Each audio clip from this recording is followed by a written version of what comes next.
I'm Felicia Shakiba, and this is CPO Playbook, where we solve a business challenge in every episode.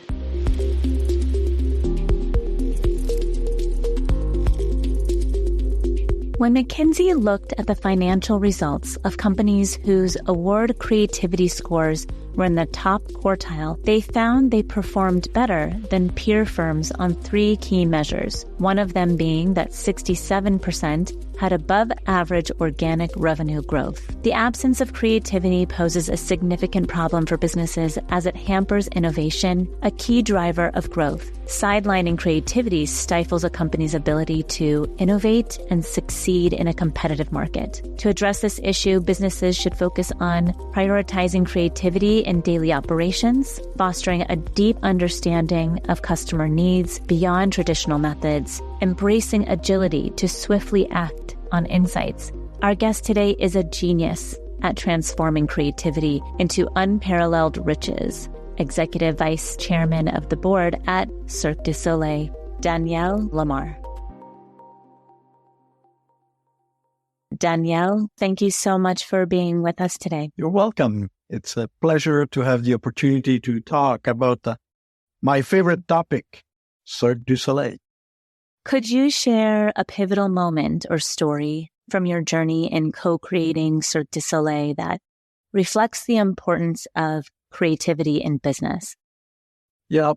First of all, when I joined the organization in 2000, that company was ready to emerge and the brand was ready to explode internationally.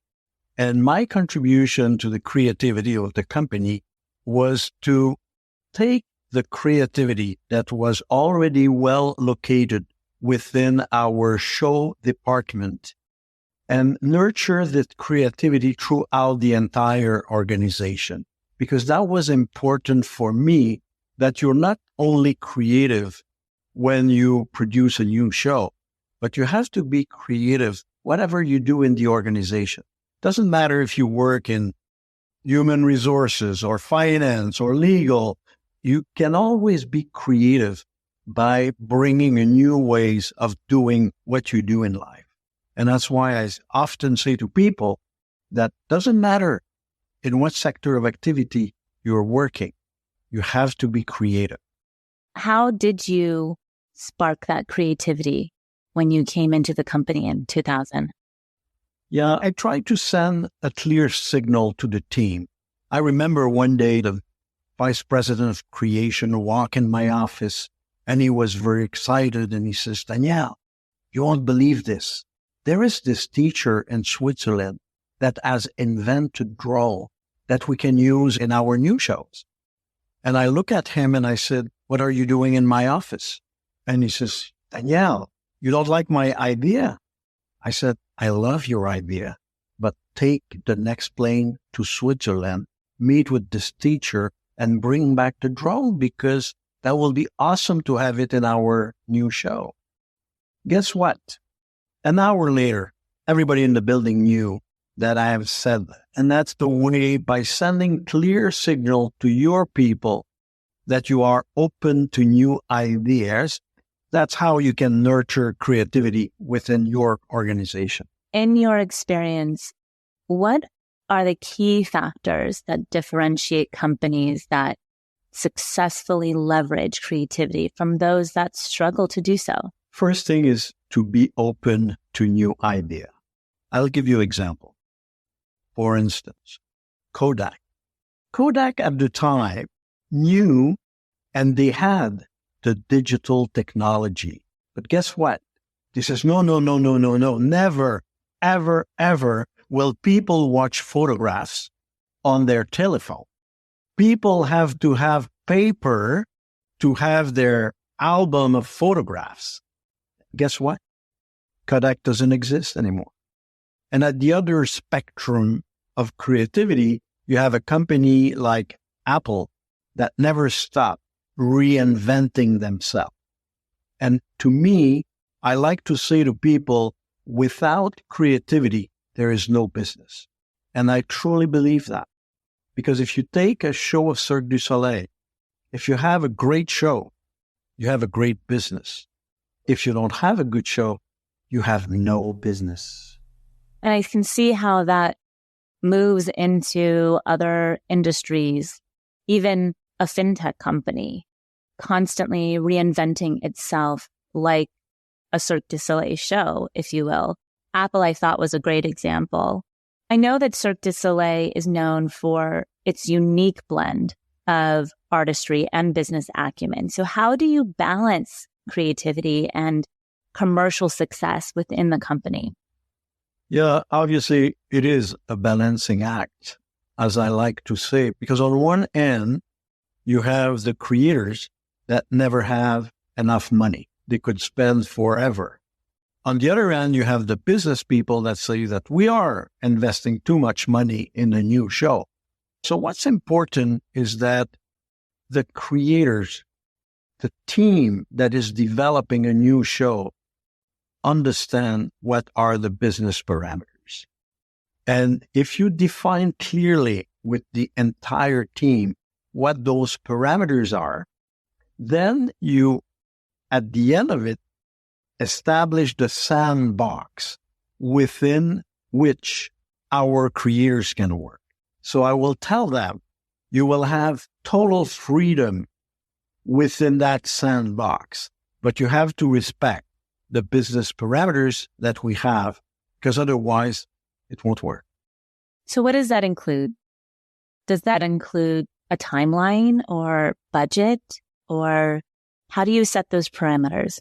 Yeah, first and foremost, you have to give a very clear mandate to your artists and creators. So you have to be very specific about the timing, the budget, but also about what kind of music you're looking for, what kind of costume you're looking for, so that when you do your check-in that is happening every second month, the game is very clear for everybody.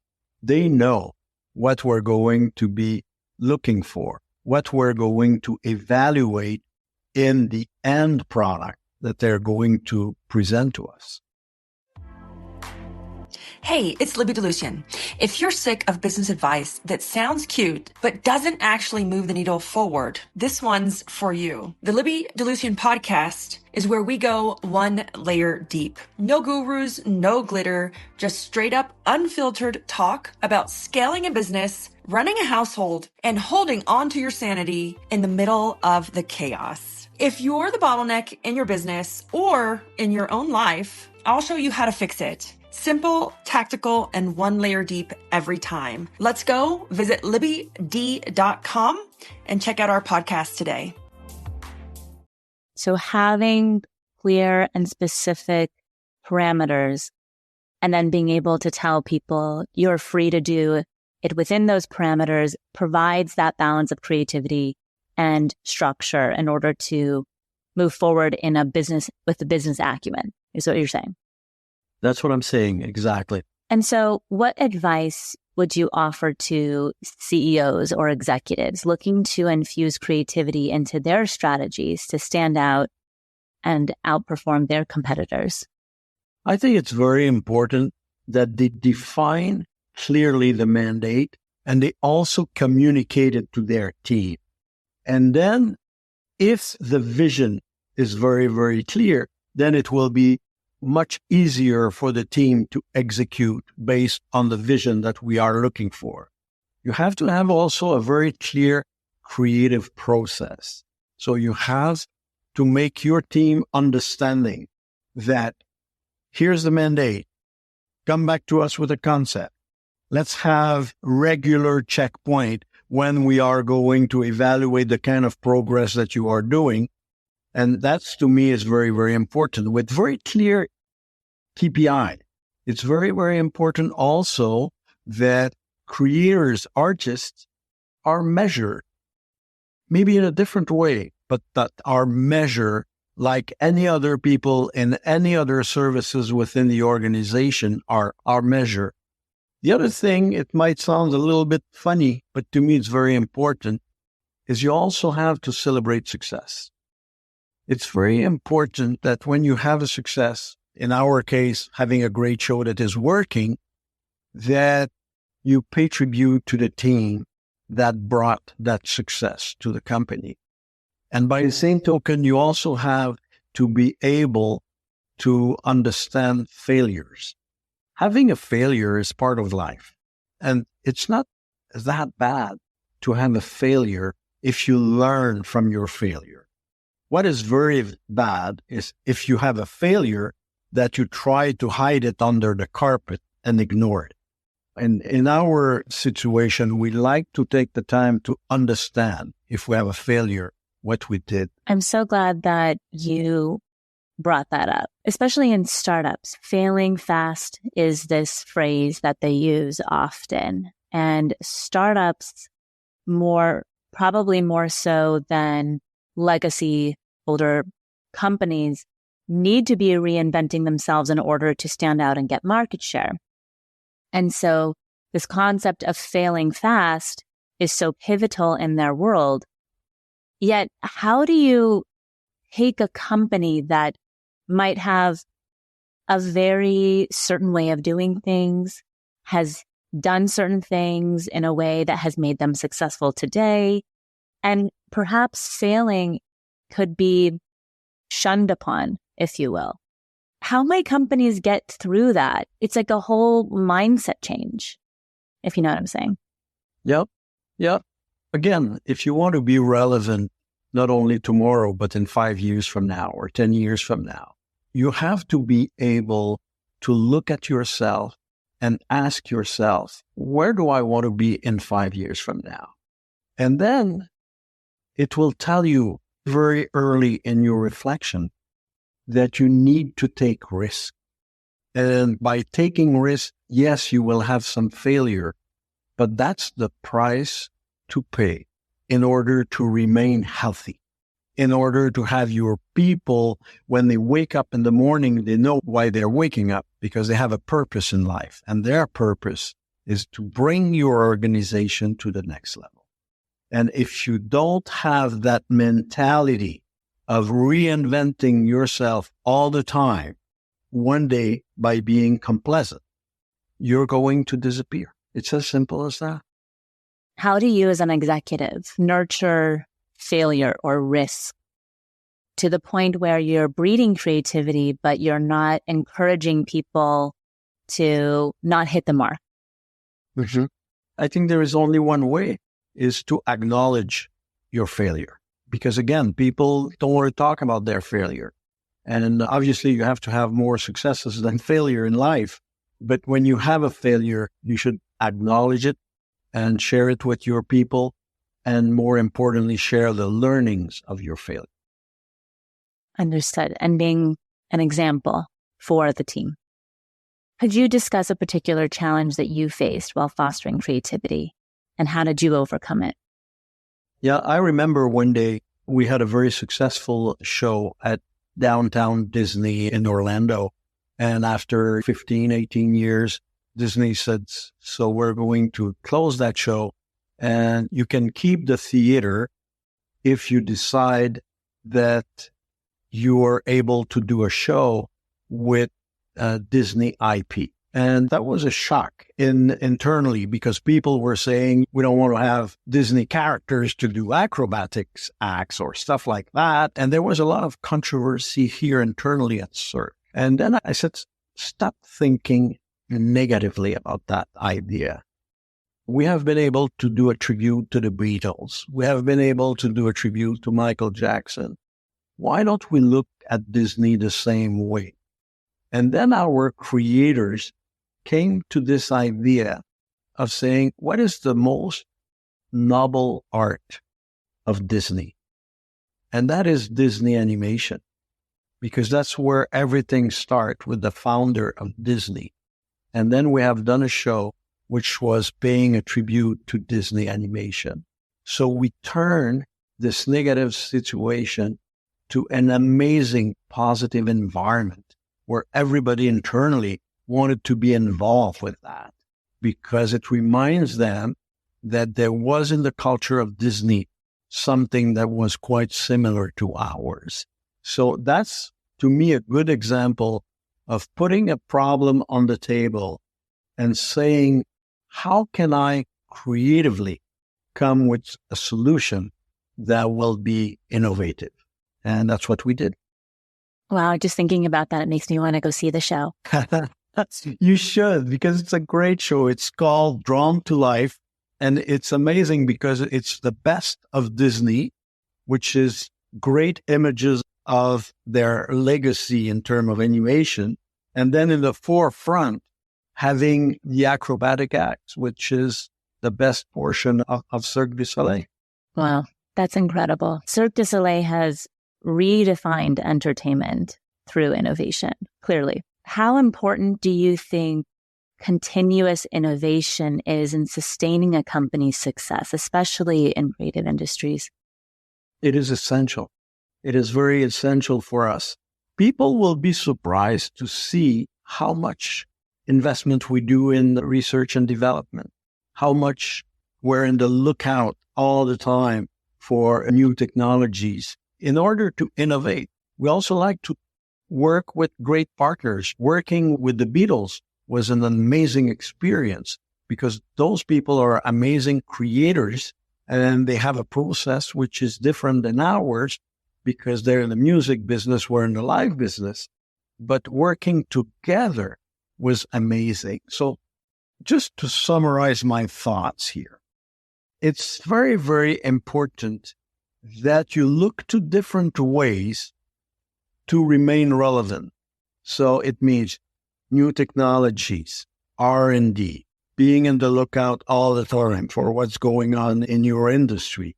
And it also means being in touch with amazing creators, having the opportunity, for instance, to work with James Cameron. Cameron learned me an amazing, simple lesson. If you come here in the creative studio of Cirque du Soleil, and I invite you to visit our studios, it will probably take you an hour and a half. When James Cameron came to visit the studio, it took him 5.5 hours. He couldn't stop asking questions to technicians, to the creators, to the artists. He wanted to know everything about everything. So we all like to say that curiosity is very important. It's part of nurturing your creativity. But the way this guy operates, it's not a coincidence why he has been so successful with Avatar, because he has invented literally a new camera to shoot his movie. He is, to me, the epitome of what curiosity is all about. But to me, it is at the basis being creative. I think curiosity plays an incredible role in creativity. How much does diversity or equity or inclusion contribute, do you think, to the creative thought process? Yeah, it's interesting because today diversity is the new flavor of the month or of the year or of the decade. But at Cirque, we never talk about diversity because we are diversity. We have 90 different nationalities represented within Cirque du Soleil. And if you would ask me what is one of the main strengths of this organization, that's what it is. Because when you bring people, let's say the new show, and you bring creators from 20 different countries working together, the richness of their personal background, their culture. So at the end of it, because we bring so many nationalities working together, the ultimate results, which is the show, become globally relevant because of that. And I think that's one of the strengths of our organization. And that's why we have been embracing diversity forever, sir. How do you encourage risk-taking and experimentation? And this is a billion-dollar industry while ensuring a level of stability and reliability in business operations. Yeah, obviously everybody wants to succeed, and we keep pushing and encouraging people to succeed. I remember one day we were developing this amazing mechanical horse, and we paid zillions of dollars to have it in our show. And unfortunately, it didn't work out. horse was too big, it was too complicated, and it was not enhancing the show. It was destroying it. So I said to the guys, I said, first, it's out of our show. Second, you're going to take this gigantic horse and you're going to bring it in our creative place and you're going to expose. If you walk in our creative center right now, you will see this huge mechanical horse. And it's a reminder to people that we can fail. And taking a risk on a new idea, that's okay. To me, this horse has become the symbol of that risk-taking is allowed in this organization. I love that. I love that. The reminder of failure, that it is a way to risk-taking and creativity and innovation, and having that reminder as a positive piece of the business. And so glaring, of course, being that size, I could only imagine. Lastly, what lessons or insights from your experience at Cirque du Soleil do you believe are universally applicable to businesses striving for innovation? Yeah, first and foremost, I think it's very, very important that people are on the lookout all the time for new ideas. And you have to spend so much time on the intelligence of your industry. You should know everything about your industry. You should know everything that your competitors are doing. Every time, like for instance, at Cirque, if there is a new show happening somewhere, I'll send someone within 24 hours because I want to know everything that is happening in our industry. And it's one thing to be creative, but you cannot be creative if you're not knowledgeable about your own industry. So if you want to be the best, you should have the best intelligence system in your organization. To me, this is very important. The other thing is people will be surprised to see how much money we invest in R&D. Because if you want to, again, be on the edge for the future, you have to be able to understand what the future is going to be like. And that's one thing we do. Also nurture the creative environment. If you work at Cirque, you know that you are in a creative entertainment organization because we breathe, we feel, we smell entertainment. And the purpose of this organization, and when you walk in a building, you understand what it is. Independently of the industry you're in, when I walk in your office, in your premise, I should understand in a heartbeat what you're doing in life, what's your purpose in life. And to me, this is very important because otherwise you'll forget why you're in the building today. And to me, this is very, very important. Let your employees know that you are open to new idea, but be specific about what you're looking for, because you cannot be in a meeting room and say, let's be creative today. It doesn't work that way. Be creative about what. So be very specific. What's the problem that you want to tackle? And then it will bring creativity.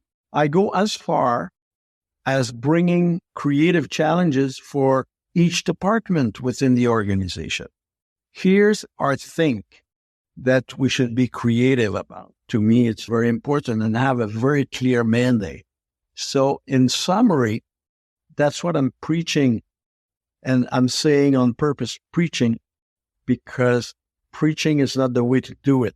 Because at the end of it, the best way to show the example is by action.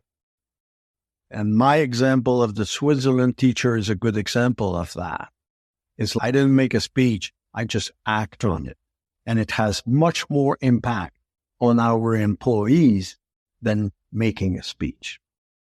Daniel, thank you so much for being here. This has been an amazing interview, and I appreciate your time and all of the lessons you've shared with us today.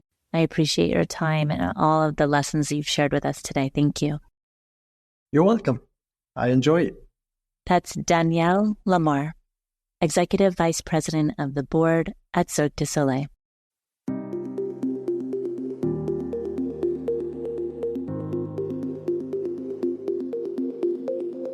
If today's episode captured your interest, please consider sharing it with a friend or visit cpoplaybook.com to read the episode or learn more about leadership and talent management. We greatly appreciate your rating, review, and support as a subscriber. I'm Felicia Shakiba. See you next Wednesday, and thanks for listening.